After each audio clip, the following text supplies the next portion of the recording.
nous poursuivons maintenant avec le grand 3 de ce chapitre pour y découvrir tout simplement les puissances entières dans Q.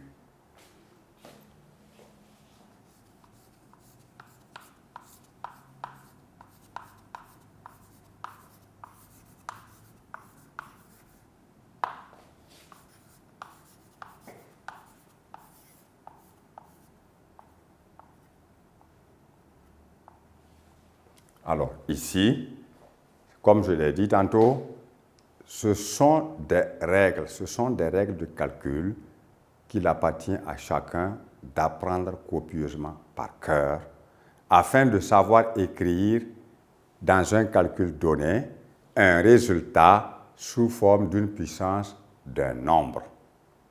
Alors, nous savons déjà que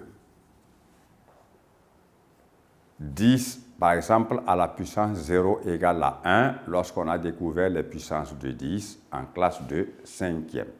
Ça veut dire que c'est de la même manière, mais nous ne parlons pas des puissances de 10, nous parlons des puissances d'autres nombres différents de 10, mais les propriétés ne changent pas.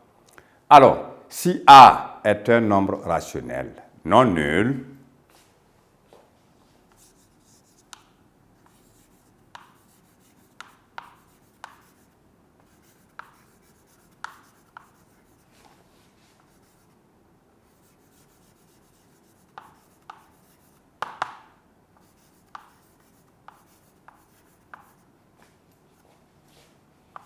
on a A puissance 0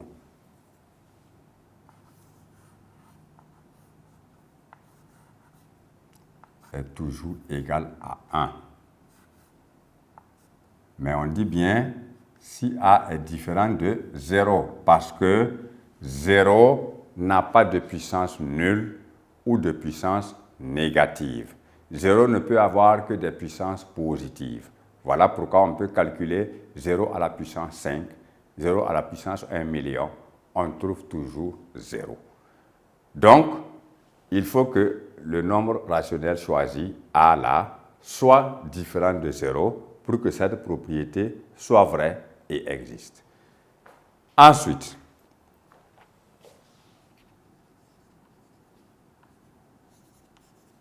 si A est un nombre rationnel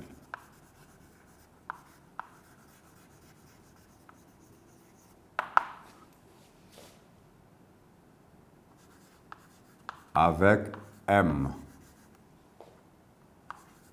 et N, deux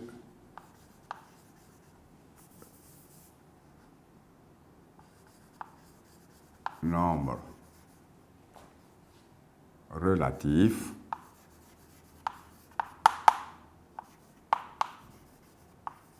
on a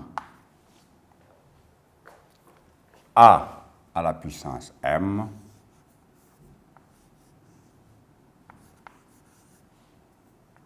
multiplié par A à la puissance N égale A puissance M plus N. Alors, là-dessus, un petit exemple explicatif. On peut dire, par exemple, 15 à la puissance 4 multiplié par 15 à la puissance moins 3, par exemple. Parce que M ou N peuvent être des nombres négatifs. Alors, on obtiendra comme résultat le nombre A, qui est 15, élevé à une puissance qui est égale à la somme des puissances. Et lorsque vous calculez, vous trouverez 15 à la puissance 1, ou encore 15. Parce que 4 moins 3 égale 1. Propriété suivante. Si A et B va d'abord aller avec simplement A est un nombre rationnel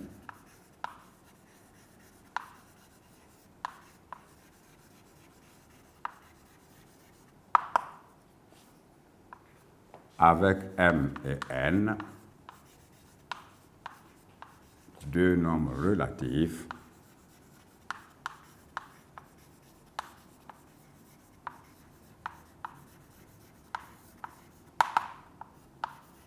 on a la règle suivante. A puissance M divisé par A puissance N égale A puissance M moins N. Et là-dessus, nous pouvons en avoir un exemple numérique. On peut avoir par exemple ici 13 à la puissance 8 que nous divisons par 13 à la puissance 5. On obtient alors ici, c'est le même nombre A. Il s'agit donc du quotient de deux puissances différentes d'un même nombre A.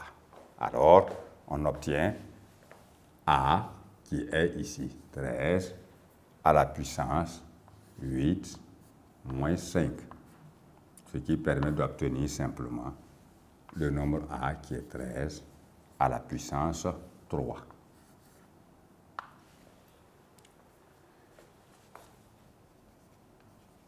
Alors, ici, nous avons travaillé avec le produit de deux puissances d'un même nombre, le quotient de deux puissances d'un même nombre.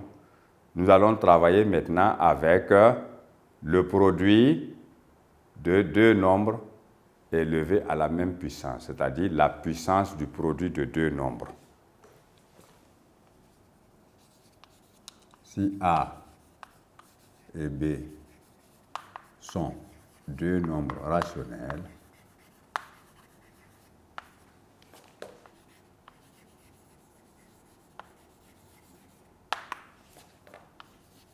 et M un nombre relatif,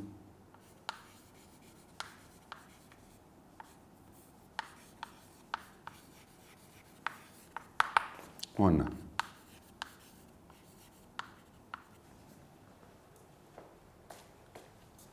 A fois B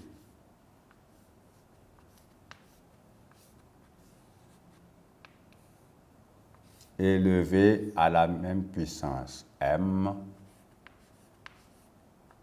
est égal à A élevé à cette puissance M multiplié par B aussi élevé à cette même puissance M.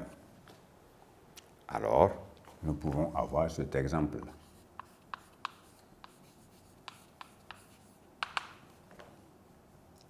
3 multiplié par 4, le tout à la puissance 2 est égal à 3 à la puissance 2 d'abord, multiplié par 4 aussi à la puissance 2. Alors, dans ces conditions, vous voyez que nous avons deux nombres différents dont on établit le produit, mais chacun des nombres est élevé à la même puissance M. Alors, maintenant, ça c'est calculable comme dans les autres cas. C'est à vous de savoir maintenant que A à la puissance M égale A fois A fois A fois A jusqu'à N produit de facteurs égaux à A. Alors, ici, nous poursuivons avec, nous avons besoin de voir maintenant la puissance d'un produit de deux nombres rationnels. Nous allons voir maintenant le quotient d'un produit et d'une puissance. Si A et B sont deux nombres rationnels,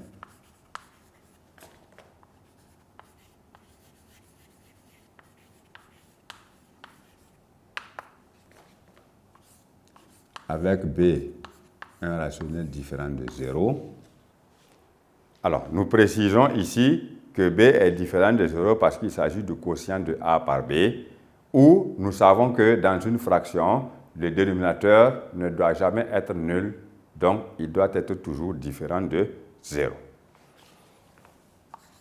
Et M, un nombre relatif,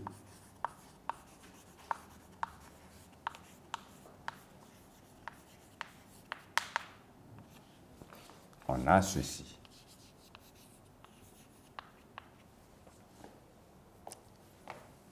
Nous parlons donc de la puissance d'un quotient de deux nombres différents.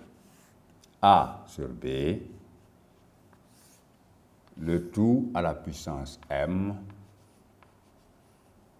égale A à la puissance M d'abord sur B également élevé à la puissance M.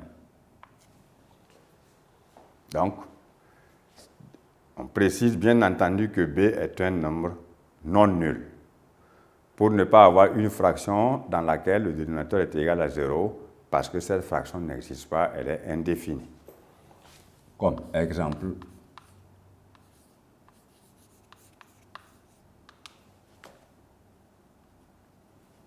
pouvons prendre par exemple ici, pourquoi pas, 5 sur 3 à la puissance 4. Donc, ça s'appelle donc la puissance d'un quotient de A par B, qui est égal au quotient des puissances, c'est-à-dire 5 à la puissance 4 sur 3 élevé à la même puissance 4. Et l'on peut effectuer le calcul numériquement comme on peut, selon la règle sur la propriété des puissances où j'avais découvert A à la puissance n. Alors, voici, ce sont des formules que vous devez connaître parfaitement au bout des doigts. Il y en a 1, 2, 3, 4, et on poursuit sans compter A puissance 0. Alors, maintenant, ici, nous avons encore une découverte à faire parce que nous devons voir maintenant la puissance d'une puissance.